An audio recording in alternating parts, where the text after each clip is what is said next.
The reason we get angry, the reason we get jealous, the reason we get attached, develop uncontrolled desire, it's all in the service of this mistaken apprehension of the self. So on that basis, we have created what Buddha called samsara. Samsara, which Geshe Kelsang has translated as contaminated life. A life contaminated by these misapprehensions, by these deluded, distorted, unpeaceful minds, all in the service of a mistaken apprehension of reality.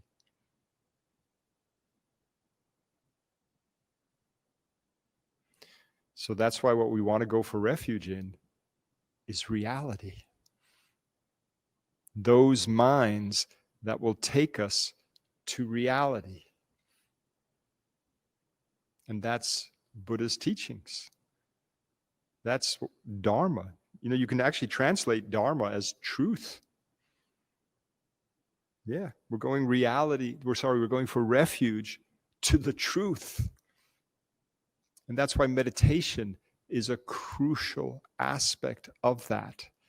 Because it's not enough to gain some intellectual understanding. It's important, but it's not enough.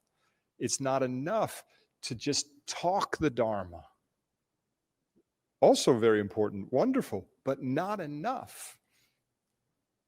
Because we actually have to experience the Dharma. We have to go for refuge in it. You know, it's a bit like if you're a refugee being chased and you want to go for refuge to that boat, you have to get in the boat. That's actually a traditional example.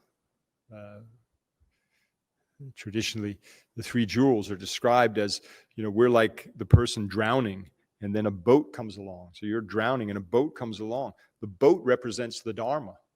The captain is Buddha. The crew are the Sangha. But the boat is the Dharma. But the point is you have to get in the boat.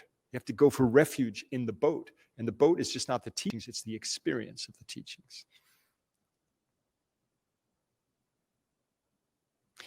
So if we think about this in a really practical way, to conclude this first talk, give us some actual practice of going for refuge that we can do.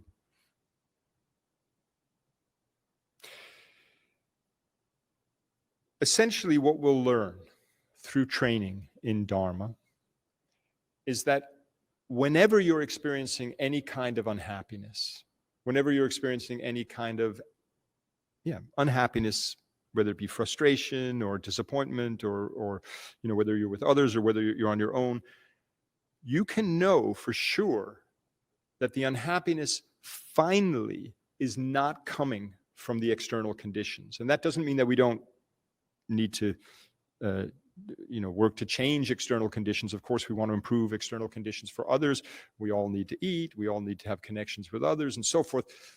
Yeah, there's nothing wrong with changing your external conditions, but you just don't want to blame your suffering on them. The suffering is coming from the mind. The suffering is coming from the deluded minds based on the deluded misapprehension of reality, the underlying root delusion of ignorance, giving rise then to anger, jealousy, greed, attachment, deluded pride, everything based on that misapprehension of the self.